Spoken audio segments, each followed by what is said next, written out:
ನಮಸ್ಕಾರ ಸ್ನೇಹಿತರೆ, ನಾನು ಡಾಕ್ಟರ್ ವಿನೋದ್ ಕುಲಕರ್ಣಿ, ನಿಮ್ಮ ಮನೋವೈದ್ಯ. ಇವತ್ತಿನ ದಿವಸ ECT ಬಗ್ಗೆ ಒಂದೆರಡು ವಿಚಾರ ನಿಮ್ಮ ಹತ್ರ ಹಂಚಿಕೊಳ್ತೇನೆ. ಏನಿದು ECT ಅಂದರೆ? ಇದಕ್ಕೆ ವೈದ್ಯಕೀಯ ಭಾಷೆಯಲ್ಲಿ ಇಲೆಕ್ಟ್ರೋ ಕನ್ವಲ್ಸಿವ್ ಥೆರಪಿ ಅಂತ ಹೇಳ್ತೇವೆ. ಇದು ಒಂಥರ ತಪ್ಪು ಸಂದೇಶವನ್ನು ರವಾನಿಸ್ತದೆ ನನಗನ್ನಿಸ್ತದೆ. ಎಲೆಕ್ಟ್ರಿಕಲ್ ಅಂದರೆ ಜನ ಗಾಬರಿ ಆಗ್ತಾರೆ, ಶಾಕ್ ಕೊಡ್ತಾರೋ ಅಂತ. ಶಾಕ್ ಕೊಡೋದಿಲ್ಲ. ಒಂದು ವಿದ್ಯುತ್ ಎನರ್ಜಿಯನ್ನು ನಾವು ಮೆದುಳಿನ ಇಕ್ಕೆಲೆಗಳಲ್ಲಿ ಹಾಯಿಸ್ತೇವೆ ವಿನಃ ಶಾಕ್ ಚಿಕಿತ್ಸೆ ಎಂದು ಕೊಡೋದಿಲ್ಲ. ಕನ್ವಲ್ಸಿವ್ ಟ್ರೀಟ್ಮೆಂಟ್ ಅಂತಾರೆ. ಅಂದರೆ ಕನ್ವಲ್ಷನ್ ಬರ್ತದ, ಫಿಟ್ಸ್ ಬರ್ತದ? ಖಂಡಿತ ಬರೋದಿಲ್ಲ. ಈ ರೋಗಿಗೆ ಮೊದಲು ನಾವು ಅರಿವಳಿಕೆ ತಜ್ಞರಿಂದ ಎಚ್ಚರ ತಪ್ಪಿಸಿ ಶಸ್ತ್ರಚಿಕಿತ್ಸೆ ಮಾಡುವ ಮೊದಲು ಹೇಗೆ ಅನಸ್ತೇಷಿಯಾ ಕೊಡ್ತಾರೋ, ಅರಿವಳಿಕೆ ತಜ್ಞರಿಂದ ಅವರು ಎಚ್ಚರ ತಪ್ಪಿಸ್ತಾರೋ, ಹಾಗೆ ಕೂಡ ECT ಕೊಡಬೇಕಾದ್ರೆ ಹಾಗೆ ಮಾಡಿ ನಂತರ ನಾವು ECT ಕೊಡ್ತೇವೆ. ಸರ್ಲೆಟಿ ಮತ್ತು ಬಿನಿ ಅಂತ ಸೈಂಟಿಸ್ಟು ನೂರಾರು ವರ್ಷಗಳ ಹಿಂದೆ ಇದರ ಉಪಯುಕ್ತದ ಬಗ್ಗೆ ಕಂಡುಹಿಡಿದರು. ECT ಹಾಗೆ ಮಾಡಕೂಡ್ದು. ಒಂದು ಸುಸಜ್ಜಿತವಾದ ಕೊಠಡಿ ಇರ್ತದೆ, ECT ಸೂಟ್ ಅಂತ ಹೇಳ್ತೇವೆ. ದಕ್ಷಿಣ ಭಾರತದಲ್ಲಿ ಬೆರಳಿಕೆಯಷ್ಟು ಆಸ್ಪತ್ರೆಯಲ್ಲಿ ಇರುವ ಸೌಲಭ್ಯಗಳು, ಫೆಸಿಲಿಟೀಸ್ ನಮ್ಮ ಮಾನಸ ಮನೋವೈದ್ಯಕೀಯ ಸಂಸ್ಥೆಯಲ್ಲಿ ECT ಕೊಡಬೇಕಾದ್ರೆ ಇದು ಅನಸ್ತೇಷಿಯಾ ಸ್ಟೇಷನ್ ಅಂತ ಹೇಳ್ತೇವೆ. ಇದು ಉಪಯೋಗ ಮಾಡಲಿಕ್ಕೇ ಬೇಕು.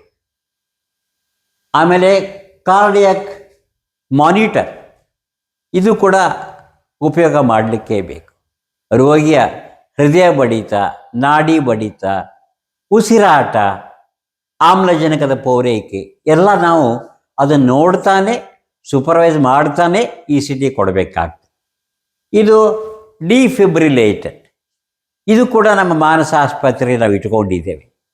ಅಕಸ್ಮಾತ್ ಏನಾದರೂ ತೊಂದರೆ ಆದರೆ ಇದರಿಂದ ಕೂಡ ನಾವು ಹೃದಯವನ್ನು ಮತ್ತೆ ಚಾಲನೆಯಲ್ಲಿ ತರಬಹುದು ಅಂಥೇಳಿ.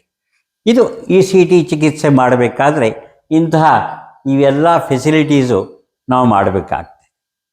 ಯಾವಾಗ ECT ಕೊಡ್ತೇವೆ ಸ್ನೇಹಿತರೆ ಅಂದರೆ, ಇದೊಂದು ಮೆದುಳನ್ನು ಚುರುಕುಗೊಳಿಸುವ ಚಿಕಿತ್ಸೆ. ಹಲವಾರು ಮನೋಬೇನೆಗಳಲ್ಲಿ ಕೊಡಬೇಕಾಗ್ತದೆ. ಇದು ರಾಮಬಾಣ. ಯಾವುದರಲ್ಲಿ?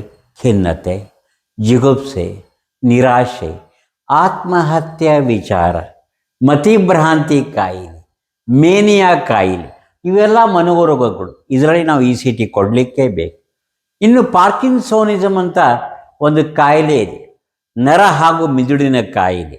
ಈ ಕಾಯಿಲೆಯಲ್ಲಿ ಕೂಡ ECT ಚಿಕಿತ್ಸೆ ಬಹಳ ಫಲಕಾರಿ ಅಂಥೇಳಿ ಮನೋವೈದ್ಯರು ಕಂಡುಕೊಂಡಿದ್ದಾರೆ, ಜನರಲ್ ಫಿಸಿಷಿಯನ್ ಕಂಡುಕೊಂಡಿದ್ದಾರೆ, ನರರೋಗ ತಜ್ಞರು ಕೂಡ ಕಂಡುಕೊಂಡು ತಮ್ಮ ಪಾರ್ಕಿನ್ಸನ್ ರೋಗಿಗಳಿಗೆ ಅನೇಕ ಬಾರಿ ಈ ECT ಚಿಕಿತ್ಸೆ ತೆಗೆದುಕೊಳ್ಳಲು ಅವರು ಹೇಳುತ್ತಿದ್ದಾರೆ.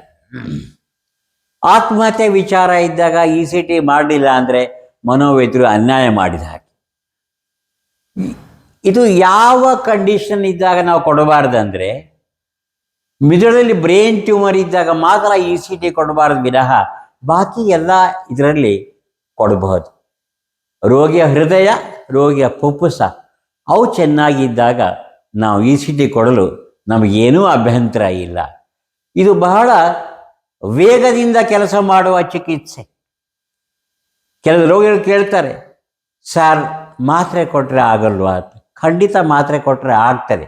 ನಾನು ಕೊಡೋ ಉದಾಹರಣೆ ಅಂದರೆ ಸ್ನೇಹಿತರೆ, ಅಮೇರಿಕಾದಲ್ಲಿ ನಾವು ಹೋಗ್ಬೇಕಂತ ಇಟ್ಕೊಳ್ಳಿ. ನಾವು ಚಕ್ಕಡಿ ಬಂಡಿಯಲ್ಲಿ ಅಮೇರಿಕಕ್ಕೆ ಹೋದರೆ ಹಲವಾರು ವರ್ಷ ತೆಗೆದುಕೊಳ್ಳಬಹುದು. ಅದೇ ವಿಮಾನಯಾನ ಮಾಡಿದರೆ 24 ಗಂಟೆಗಳಲ್ಲಿ ಅಮೇರಿಕಾ ತಲುಪುತ್ತೇವೆ. ECT ಚಿಕಿತ್ಸೆ ಕೂಡ ಹಾಗೆ ಅಷ್ಟು ಜೆಟ್ ಸ್ಪೀಡಿಂದ ಫಾಸ್ಟಾಗಿ ವೇಗದಿಂದ ಕೆಲಸ ಮಾಡ್ತದೆ ECT. ಮತ್ತು ಔಷಧಿಗಳಿಂದ ಕೆಲವೊಂದು ಅಡ್ಡ ಪರಿಣಾಮ ಇರ್ತದೆ. ECTಲಿ ಏನೂ ಅಡ್ಡ ಪರಿಣಾಮ ಇಲ್ಲ. ಎಷ್ಟು ಕೊಡಬೇಕು ECT ಅಂತ ಕೇಳ್ತಾರೆ. 6ರಿಂದ 8 ECT ಕೊಡ್ತೇವೆ. ಇನ್ನು ಕೆಲವರು ಹೇಳ್ತಾರೆ ನಮಗೆ, ಸರ್ ಮನೋ ಕಾಯಿಲೆಯಲ್ಲಿ 2-3 ವರ್ಷ ಮಾತ್ರೆ ತಗೊಳ್ಬೇಕು. ನಾವು ಮಾತ್ರೆ ಬೇಡ, ದುಷ್ಪರಿಣಾಮ ಬೇಡ. ಅದ್ರ ಬದಲು ನಮಗೆ ತಿಂಗಳಿಗೆ ಒಂದು ಸಲ ಬಂದು ಇ ಸಿ ಟಿ ತೊಗೊಂಡು ಹೋಗ್ತೇವೆ, ಆಗಬಹುದಾ ಅಂತ ಕೇಳ್ತಾರೆ. ಖಂಡಿತ ಆಗ್ಬೋದು. ಇದಕ್ಕೆ ಮೇಂಟೆನೆನ್ಸ್ ಇ ಸಿ ಟಿ ಅಂತ ಹೇಳ್ತೇವೆ. ಆದ್ದರಿಂದ ಜನರಾಗಲಿ ವೈದ್ಯರಾಗಲಿ ಇ ಸಿ ಟಿ ಬಗ್ಗೆ ಏನೂ ಗಾಬರಿ ಆಗೋದು ಬೇಡ. American psychiatric association, Canadian psychiatric association, England psychiatric association, ಇವರು ಎಲ್ಲರೂ ಕೂಡ ಇದರ ಬಗ್ಗೆ ಒಮ್ಮತದಿಂದ ಹೇಳೋದು ಒಂದೇ ಒಂದು ಮಾತಂದರೆ, ಅಗತ್ಯ ಇದ್ದಾಗ, ಸೂಕ್ತ ಇಂಡಿಕೇಶನ್ ಇದ್ದಾಗ ಇ ಸಿ ಟಿ ಕೊಡಲೇಬೇಕು. ಕೊಡಲಿಲ್ಲ ಅಂದರೆ ಪ್ರಾಯಶಃ ಮನೋವೈದ್ಯ ದೊಡ್ಡ ಅಪರಾಧ ಮಾಡಿದಾಗೆ. ಯಾಕಂದರೆ ಇದು ಆತ್ಮಹತ್ಯೆ ವಿಚಾರವನ್ನು ತಡೆಗಟ್ಟಬಲ್ಲದು. ಹೊಸ ಜನ್ಮ, ಹೊಸ ಲೋಕ ಸೃಷ್ಟಿ ಮಾಡಬಹುದು.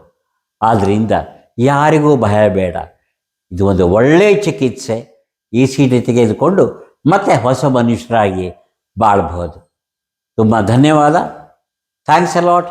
All the best. God bless you.